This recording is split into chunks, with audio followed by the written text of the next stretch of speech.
Good afternoon and welcome to the 50th Congressional Black Caucus Foundation's annual legislative conference, Energy Braintrust. I'm so excited.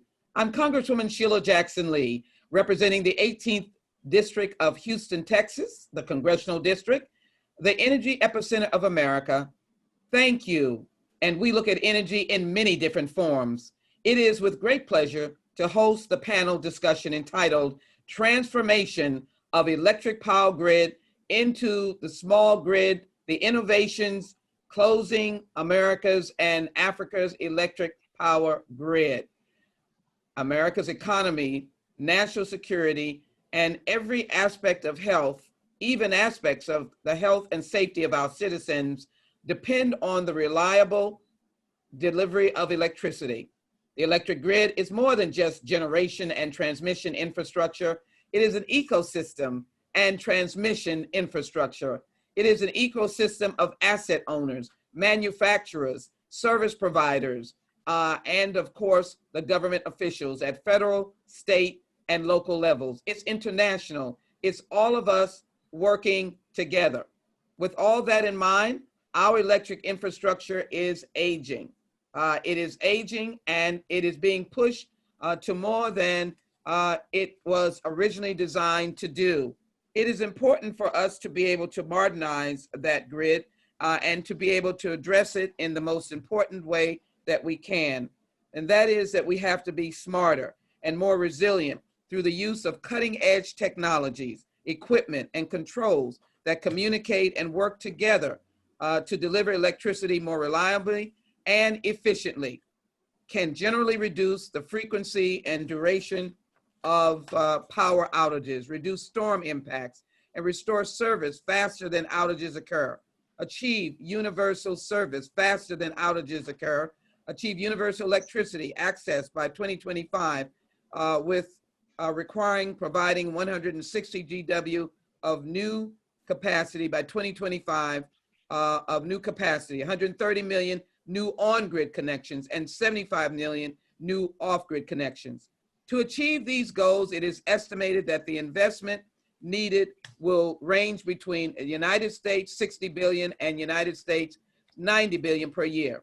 The COVID-19 pandemic has slowed African economic growth, and it has affected all sectors, including, according to the Global Off-Grid Lighting Association, the COVID-19 pandemic has put progress to address energy poverty in jeopardy because reduced liquidity and layoffs. For example, that solar PV jobs employ some 3.9% of the African workforce, with the decentralized RE value chain employing about 77,000 people in East Africa, 26,000 in West Africa, and 7,000 in Central Africa.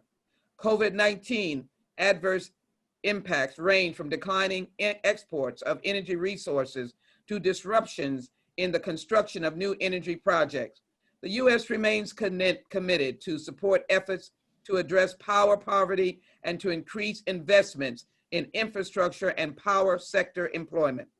Funding is made available through the Millennium Challenge Corporation, Power Africa, and the U.S. International Development Finance Corporation. We will hear from outstanding panelists that will address these issues. Private equity needs to be involved, individuals from the United States and from Africa. There's nothing more important than collaboration and coalitions.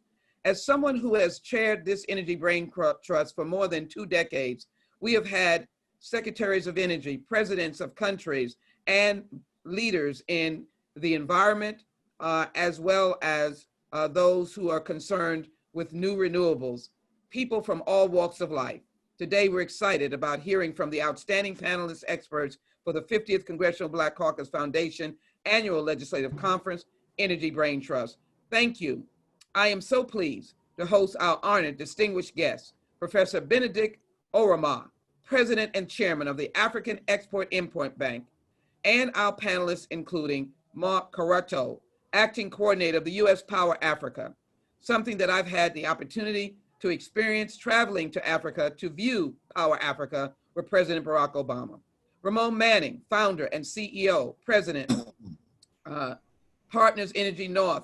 Joseph Aban, a founding partner and president of Versa, Integrated Solutions, an outstanding company, of which Ms. Thomas is a principal.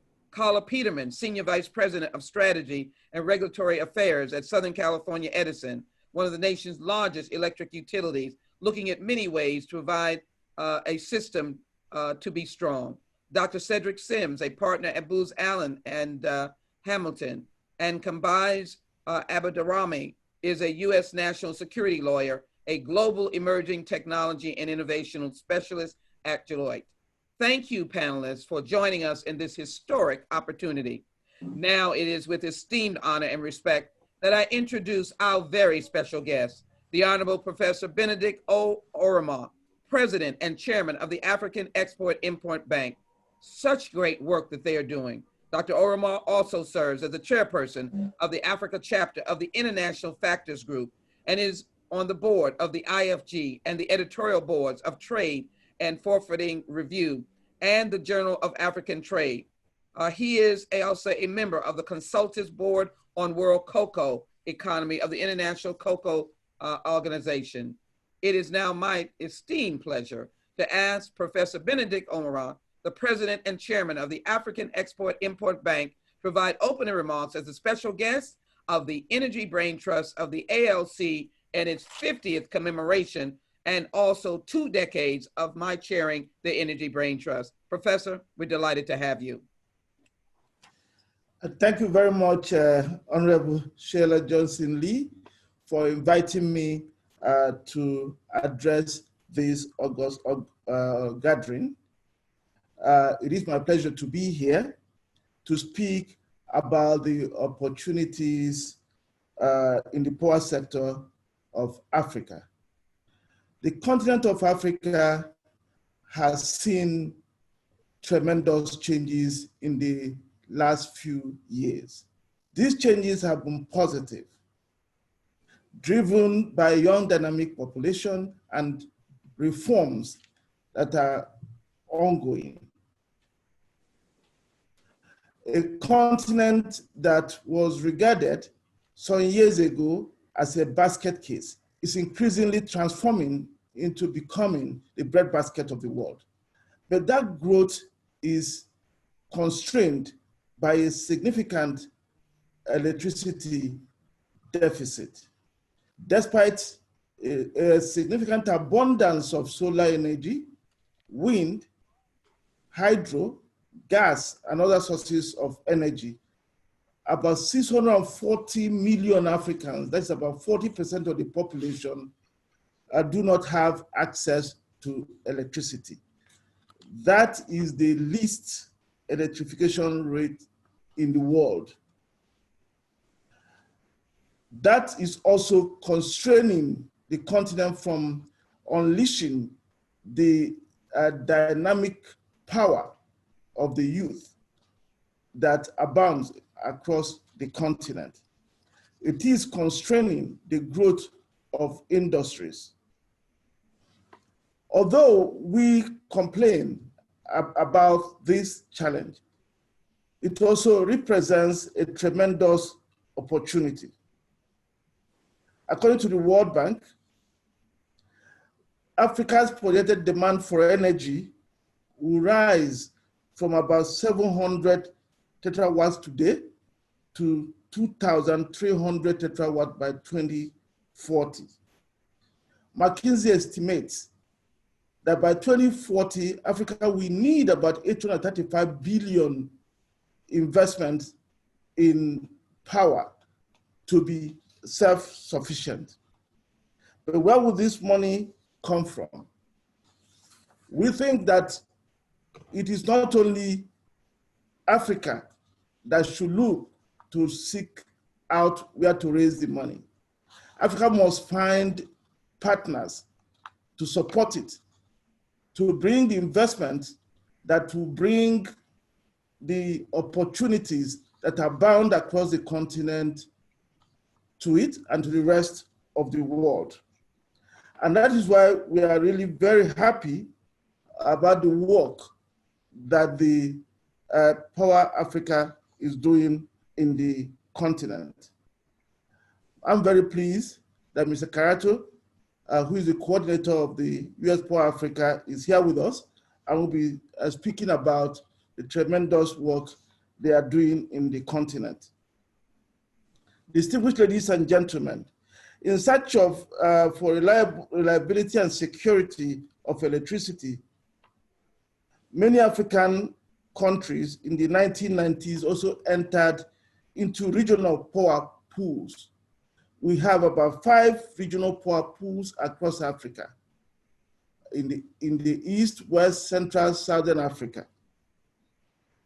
These power pools also require tremendous investment in the area of electricity generation, transmission, and distribution. Many of them are still trying to get their act together to put the investment plans in place. But there are some that have made good progress, and the new ones are learning from them. The regional power pools present further opportunities for investment in the African power sector. Afreximbank, which I lead, is a major financier of power projects in the continent.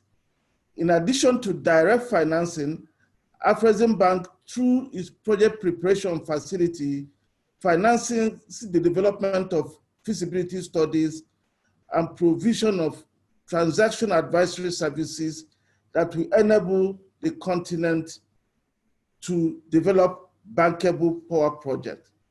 The bank also provides guarantees and other credit enhancements that will help attract investments into Africa's power sector. In the past few years, Afreximbank has also directly financed or arranged syndicated loans in support of Africa's power sector in the amount of about $9 billion. With a focus on intra-African trade, Afreximbank is supporting intra-regional investments in the African energy sector. Last year, Afreximbank supported the $2.9 billion hydropower project in East Africa, which is being built by Egyptian contractors. That project represents the largest intra-African EPC contract wholly supported by African banks. It is important to note this because it means that Africans are increasingly rising to the challenge. Africans are increasingly taking their destiny in their own hands. Just like the regional power pools, the smart grids offer African countries the opportunity to transform their power infrastructure. Although some African countries, including Egypt and South Africa, already have plans to digitally transform their traditional grids, smart grids implementation remain quite limited on the continent. But we believe that we are going to see major changes. Just as Africa is an early adopter of innovation in telecommunication and payments, we believe that Africa will also be an early adopter with respect to smart grids. Africa will be a leader with regard to smart grids. We only need support in terms of investment. In closing, distinguished ladies and gentlemen, the power sector in Africa provides immense opportunities for investors. The deployment of smart grids in Africa presents many advantages for improving the performance of the power sector in the continent. Regional power pools also present good investment opportunities for those who are interested in exploring the opportunities that are bound across the continent. Afreximbank will be there as a partner, providing risk mitigation, supporting you, showing you the way, bringing you closer to the governments and to other partners in the continent if you are interested in investing in Africa's power sector. I would like to once again thank Honorable Sheila Johnson-Lee and her team for giving me the opportunity to speak to you today. Thank you very much for listening.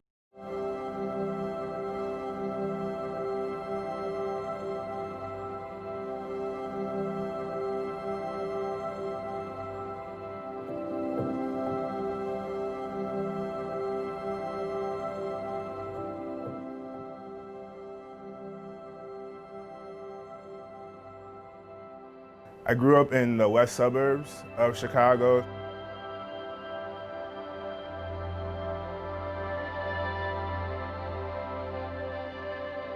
Ghana has a special place in my heart. Both my mother and father are from Ghana. I make sure that I make a smoothie every day. Yogurt. I use bananas and 100% Ghana cocoa. Try to have a little bit of Ghana in everything that I do to remind me what my purpose is. Funny enough, we had pizza for lunch. Oh. What kind of pizza do you have? Cheese, pepperoni? Cheese. That's awesome. For my son to have a positive outlook on his life, he needs to see positive signs of human interaction, connectivity, and growth. My name is Senyo Ador. I'm a country manager for Wally Lamont Associates, Mount Prospect, Illinois. I'm working on a rural electrification project in Ghana, West Africa.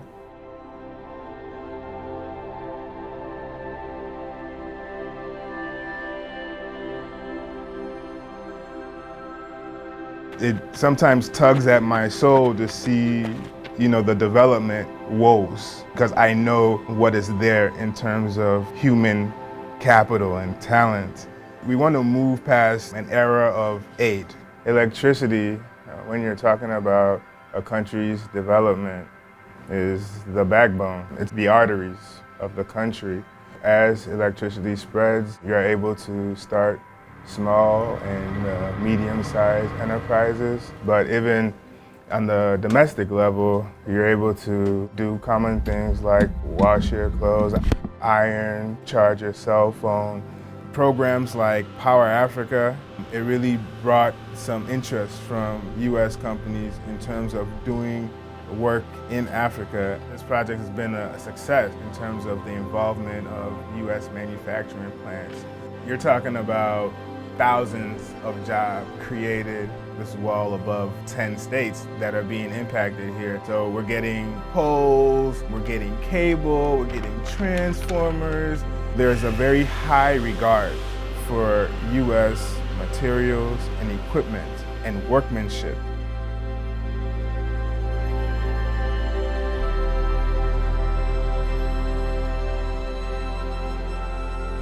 When we go into the communities, people always come out and thank us for bringing electricity to their villages. When you see an entire village jubilating and singing a song, hey, we're not going to sleep, we have lights tonight, it's something that really hits you in the heart. It lets you know that the very day you commission the project, this is something that is going to carry them throughout their entire life.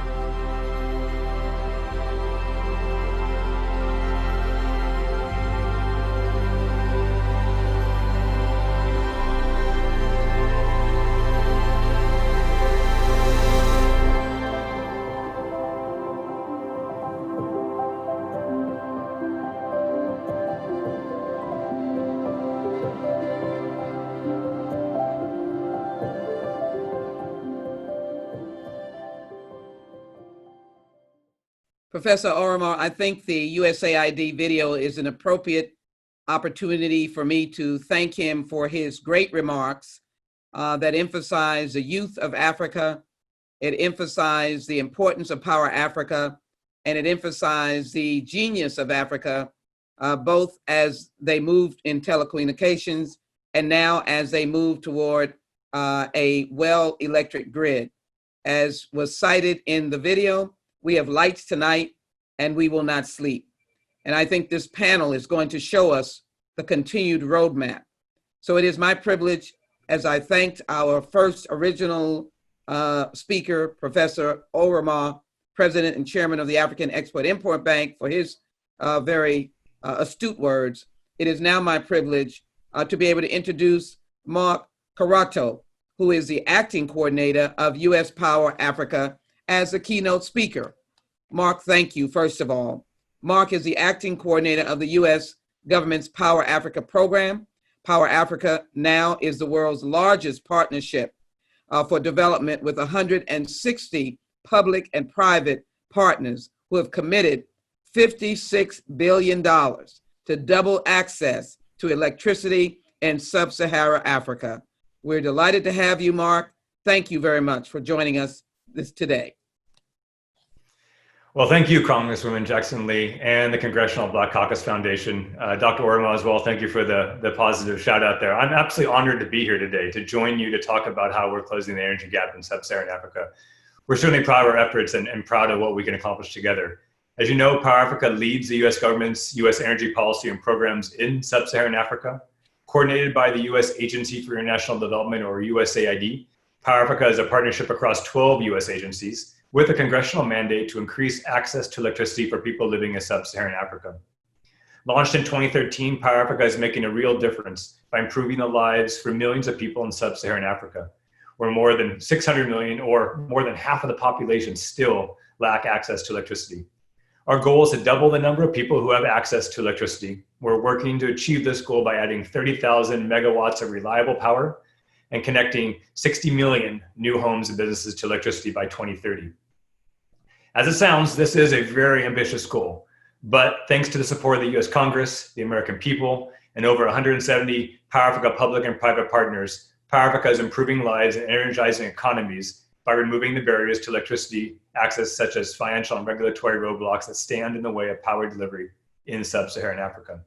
Since 2013, Power Africa has helped bring nearly 4,000 megawatts of new and more reliable power generation online, and has helped add nearly 17 million connections. This means that 77 million more people now have access to electricity that didn't when Power Africa first started. As we just saw in that powerful Ghana's Growing Grid video, Power Africa is working simultaneously to energize economies in places like Ghana and the United States. The engineer in the video, Senyo Ador, works for Weldy Lamont Associates, a small business based outside of Chicago. Weldy Lamont has been working on projects in Ghana for many years with financial support from Power Africa partner Export-Import Bank of the United States, or EXIM. These projects have generated $57 million in exports for 20 US companies. And thanks in part to advocacy support provided by the US Embassy in Dakar, financing provided by EXIM, and transaction advisory support provided by the USAID Power Africa Coordinator's Office, Weldy Lamont recently, this is fantastic, secured a deal with the government of Senegal for a $100 million transmission project. This project will provide a grid extension to connect communities in Senegal that are within 5 miles of the existing grid but don't have power at this point. The project will also provide mini grids for remote communities that are too far to be connected, ultimately providing electricity for 440,000 people in Senegal who currently don't have power. But this project will also support about 500 US jobs in 14 states, as Weldy Lamont plans to source from a large US supply chain to procure US manufactured equipment and a variety of services. Projects like this not only help the US, but also help countries like Senegal on their journey to self-reliance and drive meaningful economic transformations.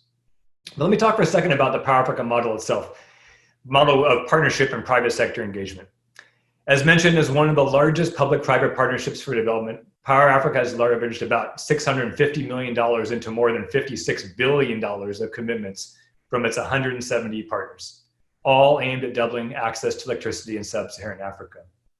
We do this by working with our 12 US agencies to enhance their work in the energy sector and align around a common goal to increase energy access. But it's our partnerships with the private sector that is the core of the Power Africa model. We encourage and support the private sector to lead in driving power generation deals by providing companies working in the African energy sector with market intelligence, transaction support, technical assistance, advocacy, project preparation support, policy reform, and financing. This model helped Weldy Lamont and companies in your district, Houston-based MODEC International, to successfully do business in sub-Saharan Africa. A Power Africa partner since 2018, MODEC was introduced by our commercial specialists in Senegal. And a number of steps later, this initial meeting eventually led to the current construction of a $1.5 billion offshore floating production and storage and offloading vessel, which will allow Senegal to export its valuable oil and gas resources. Construction is already happening, and the vessel is using many components and technologies produced in the US. Another type of assistance, which is free, and open to the public, is the Power Africa Online Toolbox, which includes over 200 tools and resources designed to unlock power project development in sub-Saharan Africa. Simply type Power Africa and Toolbox into Google, and you will come up with this one-stop shop for information and funding opportunities for private sector developers, governments, investors, utilities, and others seeking to increase access to electricity on the continent. So how do we create the environment for US companies to compete in Africa? Through Power Africa, the US government is taking on exceptionally innovative approaches to help US businesses compete in the energy sector. We work directly with African governments and regulators to create the political will and strong and transparent regulatory frameworks necessary to support public and private sector investment in their respective energy sectors. We also partner with the public and private sector to crowd in and drive investment toward countries and power projects that have the political will and legal frameworks in place to support investment in the energy sector. For example, right now we have about 150 partners, half of which are US companies, and we have 19 development and donor partners like the World Bank and development agencies like Canada, the UK, Korea, and Norway, to name a few, all of whom support expanding investment opportunities in the African energy sector. A country's enabling environment for investment is very important in the current investment climate, where some countries choose investment options that are risky, have bad terms, or ultimately set back a nation's efforts to be self-reliant. An example is in Angola, where we recently reached a major milestone on a $530 million high voltage transmission line to connect the northern and southern parts of the country. Power Africa provided technical assistance to allow the Angolan utility to receive loans from the African Development Bank, who is a Power Africa partner. The US Foreign Commercial Service, the State Department, Japan's development agency known as JICA, and the World Bank, all Power Africa partners, are involved in the project, which will eventually connect Angola's national grid to the rest of Southern Africa, allowing it to trade its electricity much like the states do here in the US. In its continuing work to strengthen the relationship between the US, African, and energy sectors, Power Africa directly supports the US government's Prosper Africa initiative, with a commitment to increasing two-way trade and investment between the United States and Africa. By working to improve African governments' capacities to manage their own power sectors and by leveling the playing field for competitive investment. We work in lockstep with on-the-ground dedicated Prosper Africa deal teams to identify and organize interagency support for the most promising energy transactions for US companies across the continent and to help get those deals across the line. A critical aspect of the way we work is dedicated to our boots on the ground approach. Power Africa has more than 70 full-time advisors embedded in ministries and utilities and working through our networks of embassies and USAID missions, whose sole purpose is to understand the market and provide assistance throughout all phases of project development and execution. These 70 plus advisors have used their in-depth knowledge of project development and financing for projects ranging everything from 5 to 900 megawatts and covering a wide range of technologies. These advisors have helped bring 124 power projects to financial close, and of those 124, 46 are already online and providing over 4,000 megawatts of new electricity to people and businesses. Finally, I'd be remiss not to mention that it's critical to invest in Africa's most important resources, its people. Ultimately, the future of African energy depends on its people and their ability to manage and grow the sector to meet the demands of electricity. That is why Power Africa places people, men and women, at the center of its development goals and spends considerable time and resources building local capacity. Only about 20% of jobs in the energy sector in sub-Saharan Africa are held by women, a percentage that decreases as management and senior leadership levels increase. Advancing the role of women in the power sector is a cross-cutting theme, and it's baked into all of our activities. And we support a number of activities to promote the professional advancement of African women in the energy sector to build this next cadre of leaders. Here are a few of the great programs we support. In partnership with the Young Africa Leadership Initiative, or YALI, we launched the Young Women in African Power Leadership Training. This is a 4-week training to build leadership skills of young women active in the sector. And Gender and Utilities is a USAID program aimed at promoting gender equity in the electric utilities. In Rwanda, with support from the White House's Women's and Global Development and Prosperity Initiative, the Rwandan government and the private sector, Power Africa will help 1,400 women break into the traditionally male-dominated energy sector and secure highly skilled jobs through Women in Rwandan Energy Initiative, also known as WIRE. Before I conclude, I do want to emphasize, though, that the access to electricity not only changes lives, it actually saves lives.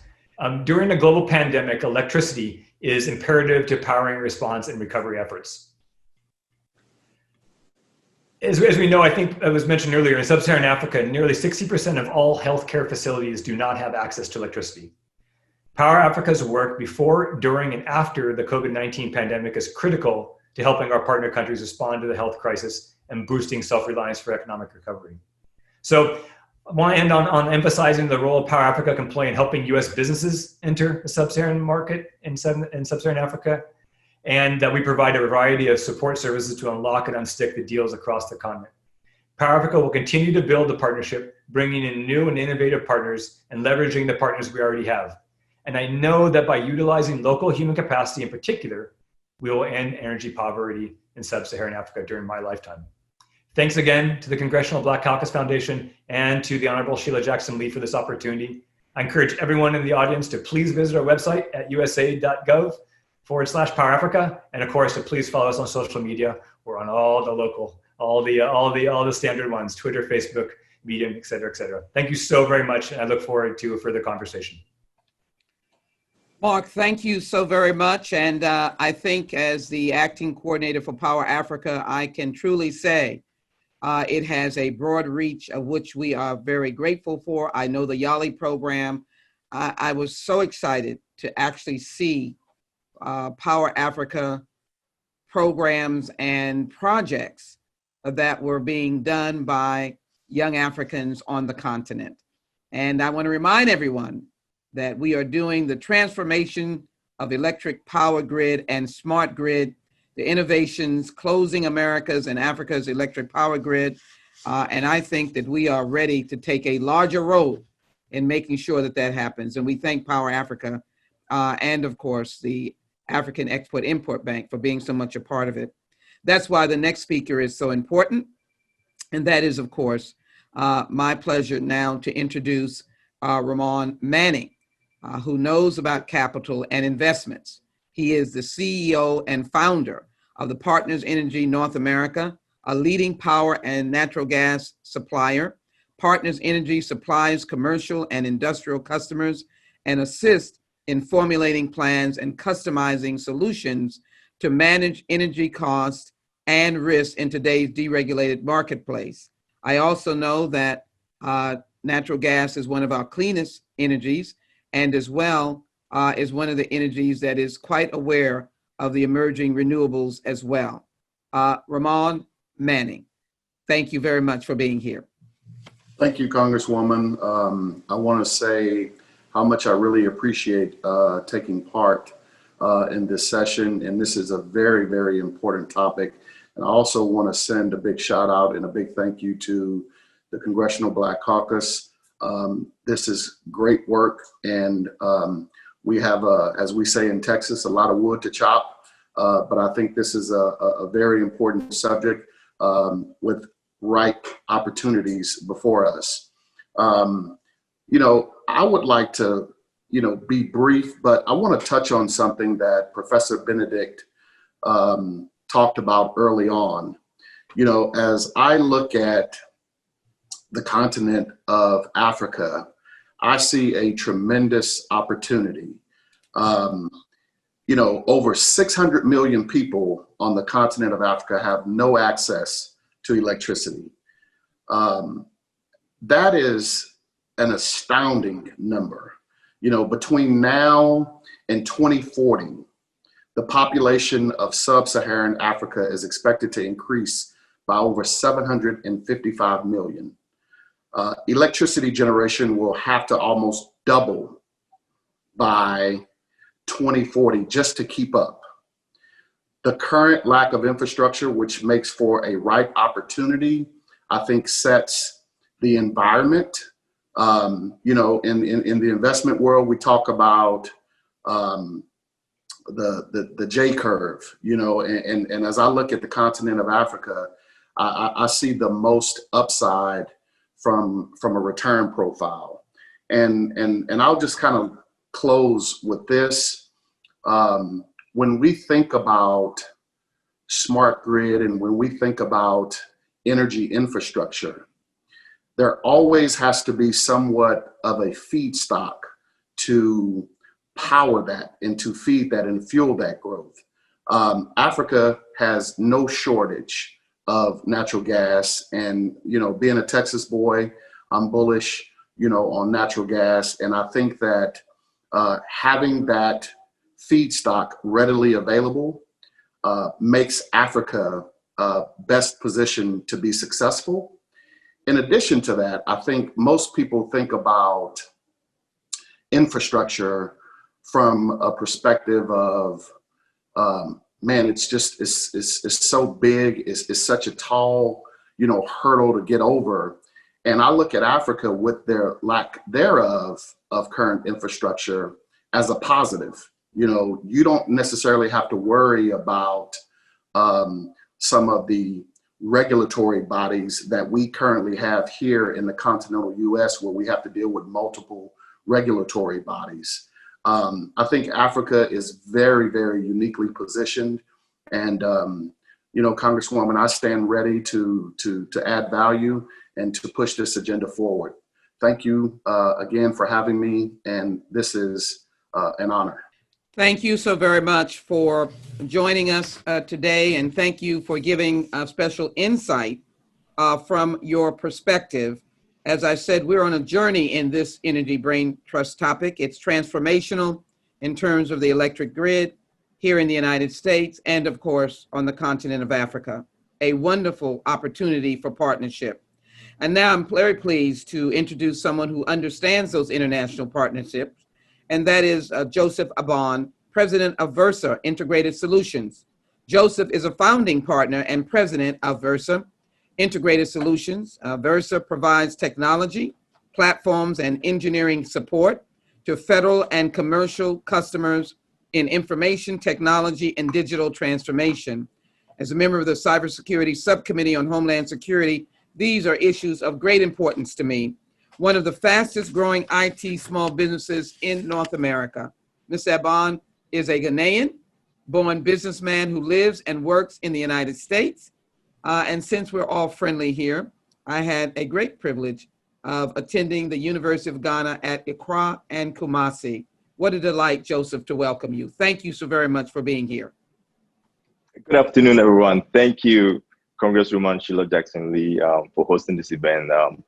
I'm very excited to know that you don't only speak about Ghana, but you actually visited and enjoyed yourself. I would say Akwaaba.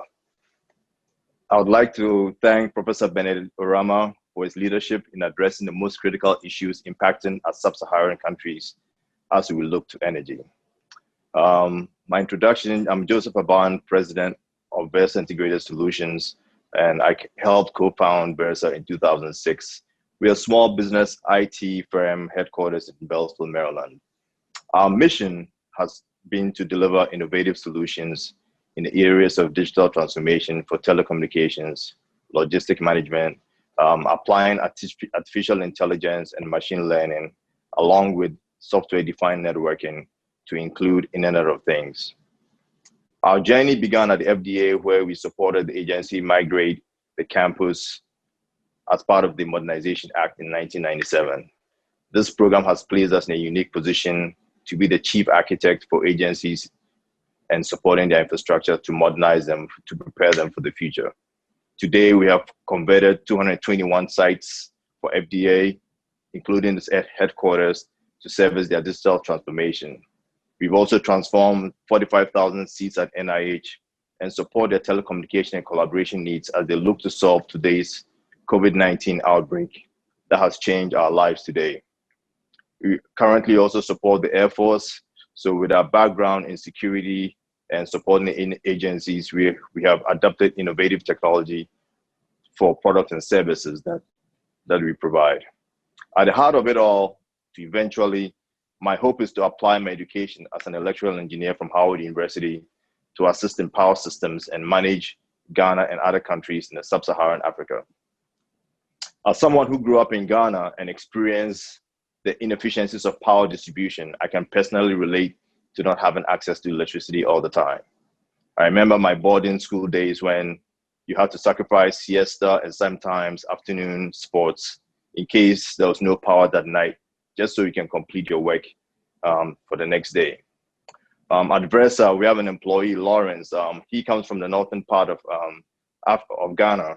He went home a couple of years ago, and when he came back, he expressed his sadness where in his local town, the man-made lake, Volta River, had dried up, and now they can't get hydropower in their village. As a result, children in his village have to walk 2 miles across that river to go to school and come back by dusk and get ready for the next day, meaning they lost 4 hours of day and wouldn't have time to do their homework to go to school.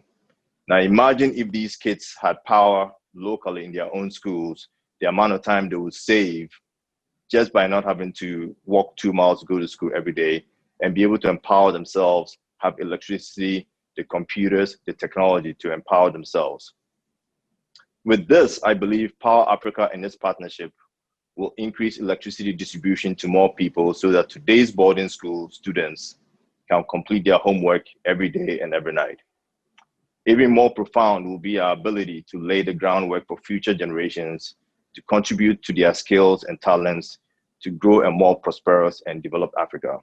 We all know Africa has richness in our continent, but to be able to experience that richness and share it with the world, it starts with power and electricity. I hope you'll all agree with me that a fully developed and a prosperous Africa is critical to the economic interest of the United States, not only as a commercial partner, but also in our shared need for security and combating the negative forces that impede development and the growth of our people.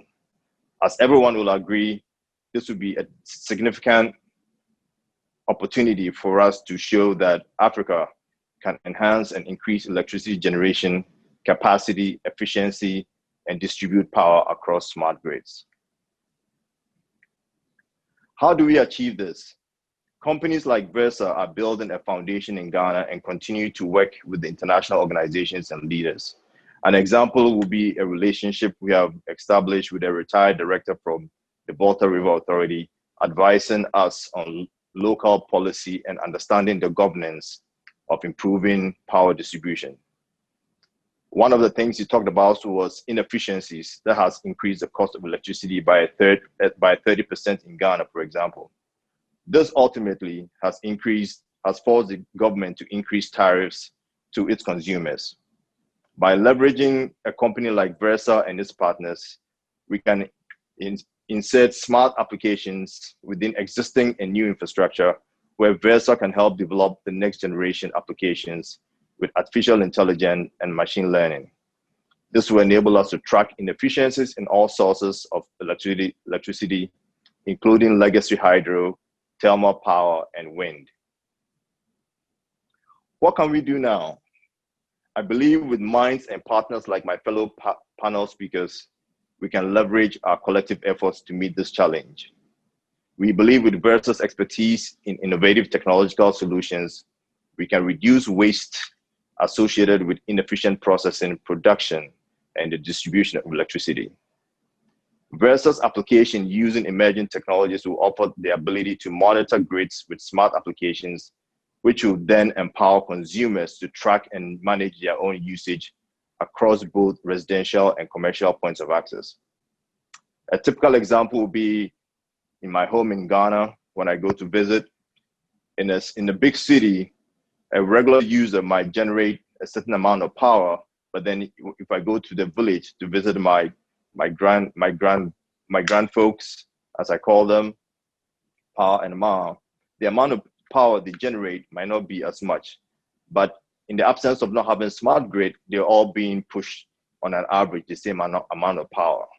So with being able to collect data and doing some trend analysis and performance analytics, in the absence of even generating new power, you can, from that 30% waste, streamline that distribution and still be able to add on to what you have today as you plan to grow power for the future. I believe we need to set forth ambitious short and long-term strategies not only to decrease waste, but also build energy infrastructure that enables Ghana and sub-Saharan countries to meet the goals set forth by the Power Africa initiative. This is Africa's time, and we could not be more proud to be a partner in the United States as we make this leap in the development of our shared interest. The preservation of our long-standing commitment to make the world better is all in our hands. I'm looking forward to working with the panelists in providing IT infrastructure and digital transformation to sub-Saharan Africa, including our Texas Southern University and Howard University. So to my fellow panelists and to Madam Congresswoman, I'll say thank you. Well, in music to my ears, when you speak of Howard and Texas Southern University, I am excited about that partnership, and I like the words that you've offered us, and I'll just paraphrase them. Africa is now. And in the midst of all that we are contending with in the United States, we're starting to use the language of Dr. Martin Luther King, and it is the urgency of now. Why should children have to walk miles to learn? Why can't we provide this electric grid for such a expansive and powerful continent as the continent of Africa? So thank you for those very important words. And I look forward to our question and answer session. But now it's my privilege to introduce Carla Peterman, and with a storied and extensive history in the providing of electricity. We're delighted to have you. We also take note of the fact that California is experiencing some challenges at this time, and we wish all of you and your fellow Californians the very best.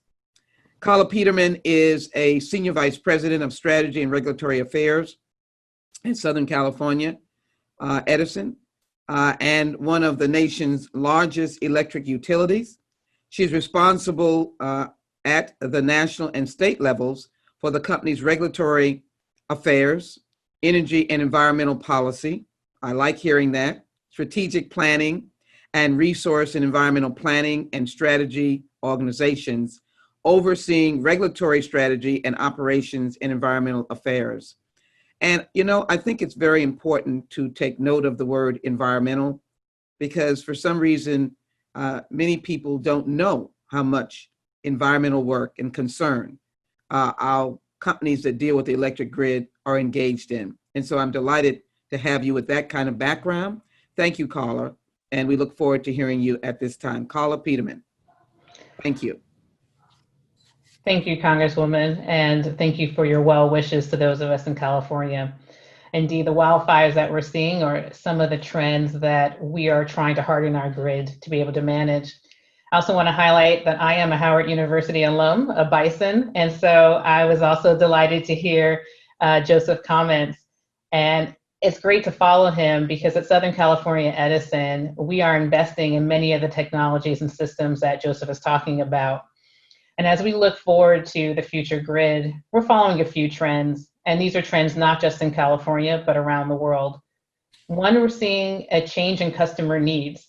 Customers want to be able to have energy choices. They want to be able to self-generate power. They also want to be able to help support system reliability. We've got over 6 gigawatts of rooftop solar here in California, and thinking about how do we harness that energy to provide grid benefits for all. We're also seeing trends in the energy mix, again, due to environmental concerns and new technologies being available. So when we look out to 2045, we see the energy system, the electric grid, being primarily renewable, supported by a significant amount of energy storage. We also see the majority of vehicles being electric and connected, the same with our buildings. And then finally, we're facing many challenges and risks. As we're having a connected grid, there's also the higher risk of cybersecurity. We're also facing risks from climate change, from severe weather. As you noted, California is going through an unprecedented wildfire season. And as we look to our grid investments, it's really about having a grid that's modern and resilient. So all of these trends are informing our vision through the future grid. And we see the future grid as needing to be secure and flexible and networked. being able to use advanced management systems and able to optimize these energy resources, pretty much making more of what we've already got.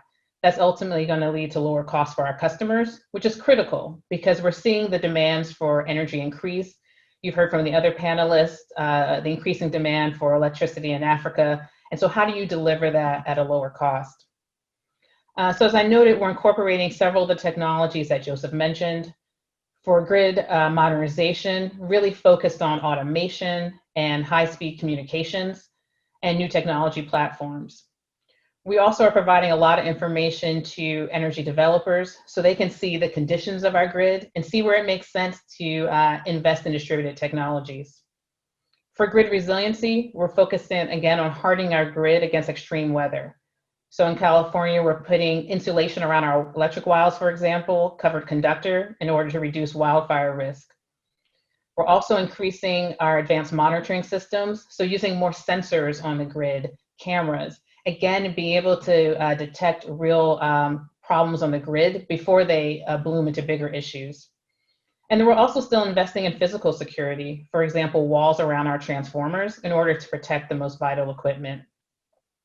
So I'll just wrap up by noting that a lot of the future is uncertain. And so we need to have grid planning that accounts for that. We need to have a planning system that is adaptive, agile, and scenario-based. I also want to highlight the importance of investing in foundational capabilities. So we spent a lot of time investing in our data analytics. You can't improve what you don't know. So getting some more visibility into the system. And then finally, investing in education, foundational education for our customers, for our policymakers. I can tell you I'm not an engineer, and this smart grid stuff becomes really wonky and in the weeds very quickly. So it's important that we are communicating really clearly the value of the investments. So when we spend this money, this means that we'll be able to spot outages and reduce them quicker. It means we'll be able to see a down wire before it starts a wildfire. So communicating that to our customers will be critical, and having them as partners as we take this journey. So thanks again for the opportunity to be here, and I look forward to our discussion. I'm excited about your remarks, and thank you so very much, Carla Peterman, for being with us. And as well, we wish you the best as you're grappling with these extensive fires, and we know how important it is for someone and companies with concern about the environment to be working on these issues as well. So thank you so very much. It is certainly a privilege to be able to now move to, if I might, a homegrown boy, if I might say that, in Dr. Cedric Sims, and to really acknowledge the importance of the work that he is doing, if you will, at Booz Allen and Hamilton. And let me just say, in these moments where we're seeking recognition of the historic nature of the African-American community, the Black community in America, it's important to take note of the fact that he represents or is the only Black partner in or at Booz Allen. And I think that's important to state, and I said it, and I say it with a great sense of pride. Let me also indicate that he has been there developing strategies to foster integration across the Department of Homeland Security, and delivers expertise primarily cyber and analytics to support complex missions. He has more than 25 years of experience in acquisitions and risk management, cybersecurity, capital planning, portfolio and program governance, and systems engineering applied to Homeland Security missions. Now, Cedric, you know my love for Homeland Security matters as a double-digit member of the Homeland Security Committee. And so I want to thank you and acknowledge you for your work at the Department of Homeland Security and your work with Secret Service.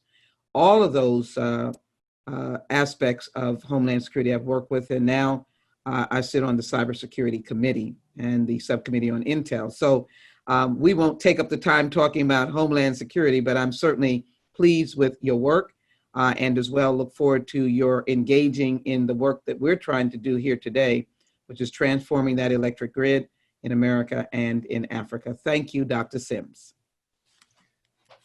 Congresswoman, thank you for that very extremely kind introduction, and especially thank you for representing my hometown of Houston and everything that you've done for my family, many of whom are still in the Houston area, and I appreciate that so much. In the great state of Texas, which really is one of the greatest states in this union. So thank you so much for that. And in due respect to the 106-year history of Booz Allen Hamilton, one point of correction, and I'll take responsibility for anything that was stated. I am not the only Black partner, but I'm one of the few. Trust me, I'm one of the few, and trust me, we're trying to work on that and continue to work on improving our representation. And again, this is a firm that will get there, and I'm glad to be part of this institution. So thank you so much. And I want to pick up on a comment that Carla made as she was making those very incredible remarks regarding California. There is the aspect of cyber is a very key challenge within this discussion around sustainable electric power systems. And so we've got this great topic today regarding the challenges and possible innovative solutions for enabling the operation and protection and control of future and connected sustainable power systems. And one of the key aspects of doing that successfully is going to be through being able to secure that infrastructure. So I will say very briefly, Booz Allen Hamilton's work primarily engages this key challenge through Homeland Security's Cybersecurity and Infrastructure Security Agency, an organization that's often referred to as CISA.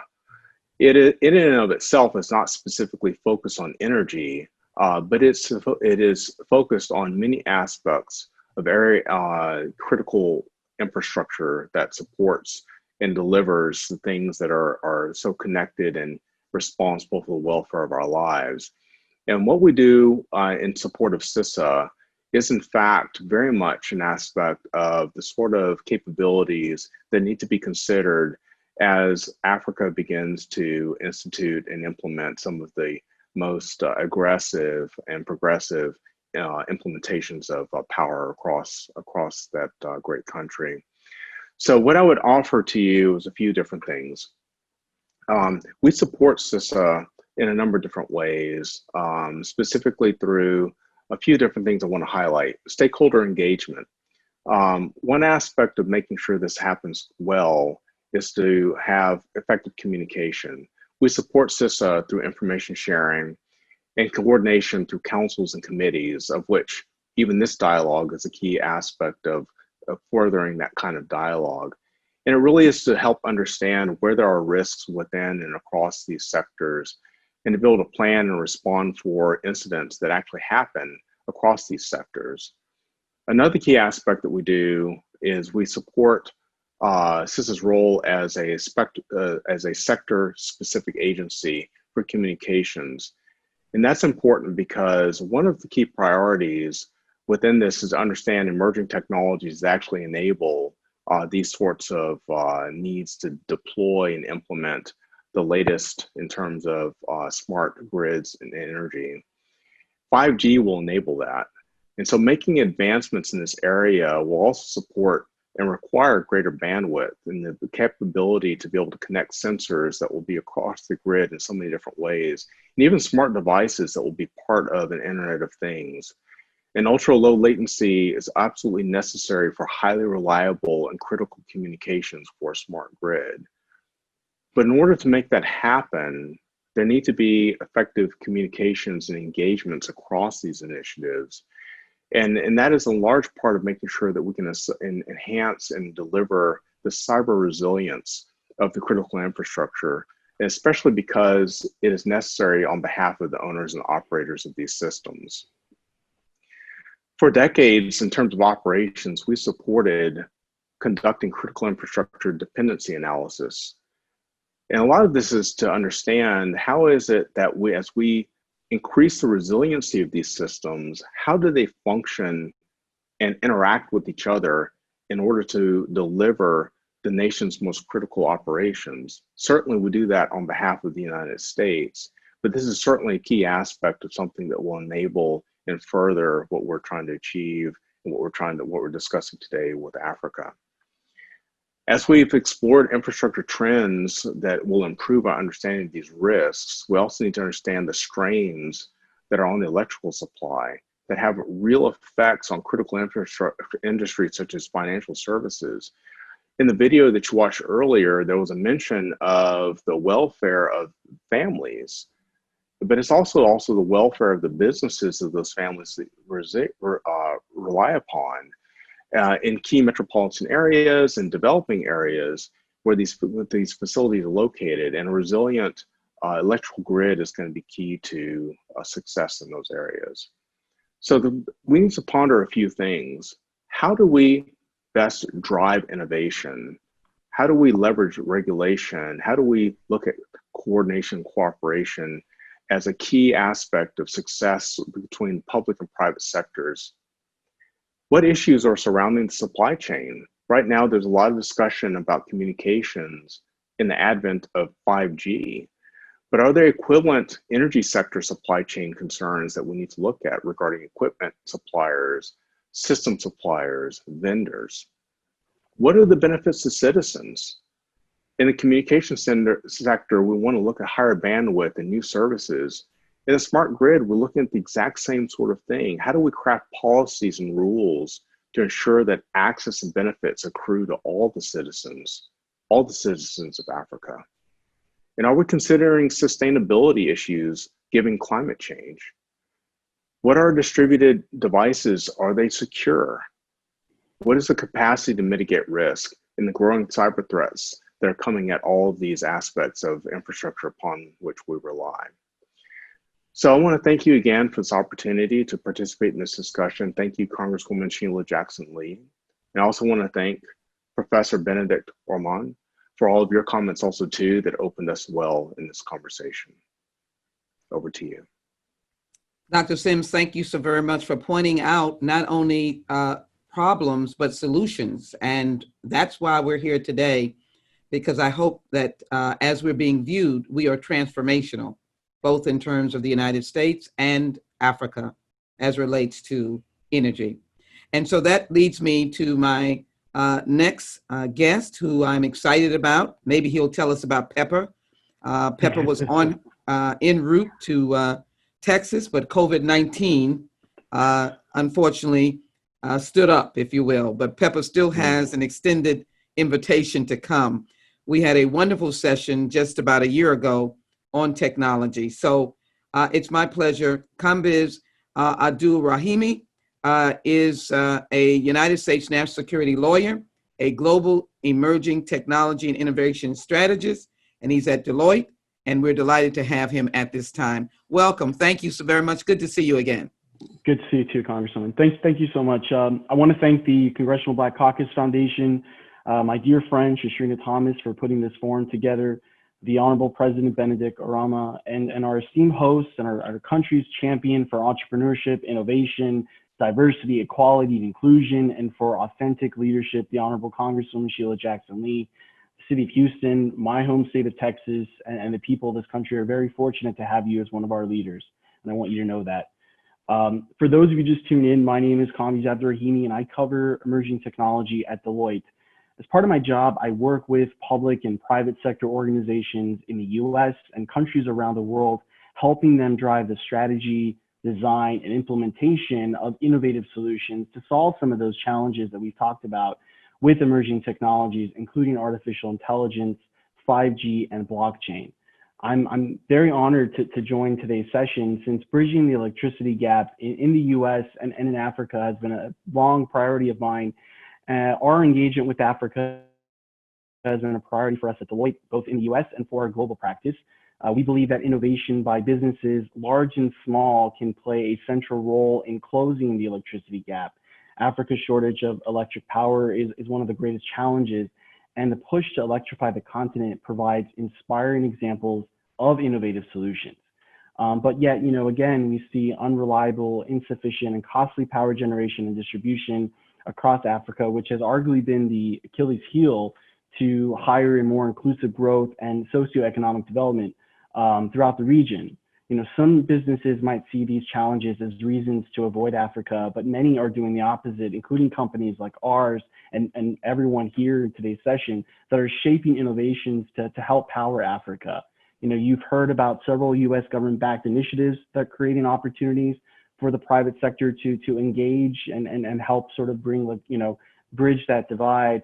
One is obviously the Power Africa program, and I'd like to thank the coordinator, Mark Carrata, and his team for championing this important initiative. We've been honored to work with USAID, Power Africa on a number of projects. I've seen up close and experienced on the ground how African innovators, young men and women across the continent are harnessing advances in solar-powered electricity generation and battery storage solutions to leapfrog Africa's gaps in power generation. They brilliantly stuck upon this business model that enables even households with low incomes to get electricity for the first time. These business-led energy innovations that we're seeing, that many that have been talked about today, that you've seen, are changing people's lives, are helping children, study at night, to helping people power their kitchens and their devices, and helping families get the healthcare they need to survive and thrive during this COVID-19 pandemic. Smart grids, which I would define as sort of electricity supply networks that use advanced technologies to analyze, detect, and react to changes in real time, have long been a national policy goal. Smart grids can, one, balance peak demand by using artificial intelligence and deep learning algorithms to recognize patterns and anomalies to forecast supply and demand. Two, to help flatten the load curve by using high performance computing for optimizing distribution grids. And three, making energy generation sources more efficient by utilizing AI-enabled IoT sensors and blockchain-based infrastructure to monitor and control the distributed energy resources. And again, moreover, new energy sources and distribution methods, including solar panels, generators, and microgrids, show a lot of promise in curbing climate change. For those that are looking to make a difference in shaping the future of our world, the interface between smart grid technology and energy is a great place to start. As the global energy sector experiences disruptions, I say that we should do more to reimagine our approach, our business models, and encourage greater innovation and collaboration, as Congresswoman Sheila Jackson-Lee so brilliantly stated at the top of the hour, again, for the benefit of all people. Thank you. I wish there was a band that could celebrate with a lot of music, because I think that we have had a very important and potent discussion. And frankly, most of us know that our children are trying to go back to school. I would hope that all of our nation's children could understand the potential that they have in engaging in transformation, particularly in the energy grid. Let me thank at this point our special sponsors, Edison International, Versa Integrated Solutions, and Chevron Corporation, all of them transformational and looking at both the environment as well as transformation. That is extremely important. We're coming to an end. I would like to be able to offer a closing, but I'd like to give each of you somewhere about 45 to 50 seconds each to be able to offer your closing remarks, and then I will close. Remember, we want to be at the level of a band playing, because we really have put some very important information squarely before the American people. So, Mark Carrata, please make your closing remarks. Thank you. No, thank you very much again, and an absolute honor to be with you here today, Congresswoman, and thanks again to everyone for making this happen. I mean, in 45 seconds, I get so excited about this topic, it's hard to control what we could say, but I guess I would just say, it's open for business. U.S. companies can join us in this partnership to really move forward such an integral and important goal. And it's so easy to see, and these examples everyone has given, both on the video and remarks. I mean, just think about what it means if everyone had electricity to fuel everything from their education to having the right health care to making sure businesses grow. It's all just so critical. And I think people like ourselves and others, and there's a lot of partners in this, are there to help. So there's a lot of resources. It takes patience, it takes wherewithal, it takes a lot of ability to understand the local markets, but it's very, very doable. So we're excited to share in this event today. We're excited to be part of what we hope is a major transformational change. We're excited to stand by our ambitious goals. and go as far and fast as we can in partnership with all of you. So thanks again for hosting, and I look forward to working with all of you again. Thank you so very much. There are other fellow Texans here, and so I'd like to have Ramon Manning make his closing. Congresswoman, thank you for hosting this. This is so very important. And, I'd just like to close with a couple of points, in thinking about how we can move the needle as it relates to this opportunity in Africa. I would just encourage everyone, in particular, African Americans, to really think about this purely from an economics 101 perspective. Supply and demand, it's that simple. And how do we affect change by doing good and creating opportunities to grow market share in other places. And I'd also like to encourage people to think about, just from a personal testimony perspective as I close, looking at this pandemic as an opportunity to reset your thought process. And in times of crisis, there's opportunity. And so resetting yourselves to think about the opportunity set that has been put before us because of this pandemic. Everyone now in the corporate sector is moving and trying to get back to what they categorize as their core knitting, the meat and potatoes of what they do. But there are all sorts of ancillary opportunities to create deals and opportunities. And so think contrarian, think opportunistic, and I think we'll all be in a much better place. Thank you, Congresswoman. I think you're right. As we move swiftly, we have to have our Professor Omarah. We thank him for still being with us in his busy schedule. If he can give us a brief word, almost like the band is playing, for us to start moving toward Africa. Professor, thank you for your leadership. Thank you very much, Congresswoman, for the opportunity. I'm very pleased to have been here to have listened to a fantastic collection of talent you have here. Listening to everybody here, I wonder at the big change we need to have in Africa. The continent of Africa is open for business. The continent of Africa is a land of opportunity. The continent of Africa needs partners. And we believe that the US offers that. The African Americans in the US can look up to Africa as their own continent, as a place to come and look for opportunity. The African Export-Import Bank is there. We can show you the way. We can carry the risks for you. We know that for some of you, that will be your first attempt at investing in a continent so far away. But always know that it's so far, but it's yet very near. Thank you very much, Congresswoman. And I look forward to connecting with you to take this conversation forward. I certainly do. We will do so. Ms. Peterman, if you would, as we go through our round robin of quick closings. Thank you so very much for being with us. Thank you. It's been my pleasure. I'll just note that the energy system is going through radical change. So speaking to those entrepreneurs and those young people, we don't have yet all the technologies we need for the grid we see in 25 years. So there's a real opportunity to bring your smarts, your inventions, your creativity to this problem and to really make a difference. Thank you. Thank you so very much. Yes, Joseph Aban, you're on. Yes, Congresswoman, thank you for this opportunity. We're very excited, especially being small business. Would like to see a lot more of us participate. We feel we're very innovative, we're very adaptive, and we bring everything to the table when we're given a task. So we're looking forward to teaming with people like Mark Carato at Power Africa, Carla Peterman, Dr. Cedric Sims, and I also want to extend myself and the Versa team to Professor Benedict Orama And we're looking forward to working together, and hopefully a year or two down the road, we can sit back and say, we took some leaps and we exceeded expectation. And today, more children and more people in Africa are getting the opportunity to expand and grow.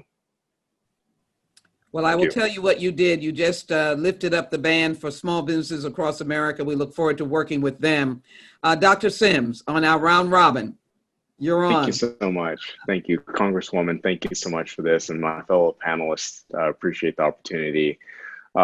He did, Joseph, very well. As a huge advocate of small businesses, Joseph, I'm looking forward to continuing the discussion, and I know exactly where you're located, so I'm looking forward to reaching out to you soon. This discussion is so important, and just briefly, I have a construct that things often end the way that they start. This will be an ongoing effort, but we need to start it well so we can get to a good outcome, okay? And so in order to do that, this kind of discussion is so critical. And Congresswoman, thank you for bringing us together and supporting this discussion, and for all the sponsors that made this happen. Because I do believe this is the seed, this is the kernel, this is that mustard seed that's gonna grow into something mighty and strong that will actually deliver something so incredible to the continent of Africa. So again, thank you so much, and let's look forward to doing great things together. Thank you so very much. Kambiz, you've got a round robin moment. Sure. Thank you, Congresswoman. I guess I want to say ditto what everyone else said. I think Africa, as we've said, Africa is here and now, and let's work together to power Africa. Thank you so very much. Let me again, Mark Coretto, Ramon Morning, Professor Benedict Oramba, thank you so very much. Kambiz, Abdul Ramami, Dr. Cedric Sims, Joseph Aban, Carla Peterman, just a dynamic group. And let me conclude my remarks by adding my appreciation to the annual legislative conference of the Congressional Black Caucus Foundation. Our chairs this year are our Chairman Hank Johnson, Chairwoman Brenda Lawrence. I've had the privilege of serving on the Congressional Black Caucus Foundation board. And here we are now concluding our remarks on this very important transformational brain trust that I've held for 25 years. Dear friends, the Smart Grid 2030 vision was developed by the South African Smart Grid Initiative under the guidance of the U.S. Department of Energy and South African National Energy and South African Development Institute. The discussion today takes into account all the relevant policies, legislation, other indications of the national direction for the energy environmental sector. Both the United States and other African countries are looking toward changing that grid, making it transformational. So if I might, in my remarks, focus us on social justice, remind us of the words of Dr. Martin Luther King, who enjoyed his visit to the continent of Africa. And that is, there is an urgency of now. And the question becomes why we can't wait. Because the people of Africa are waiting, small businesses are waiting, people in the United States are waiting for a creative pathway for a solid, strong energy mark that we can have that the world will admire. I believe the Energy Brain Trust today has put us on the map for changing our thinking, our attitudes, and the roadmap for better energy here in the United States and as well on the continent of Africa. So I do want to thank Ms. Thomas for her great work and all of the staff for their great work, and to be sure to remind them, Dr. Martin Luther King, why we can't wait on a better energy grid, and now the urgency is now. Thank you all so very much. What a pleasure to be with you. Take care now, and God bless America.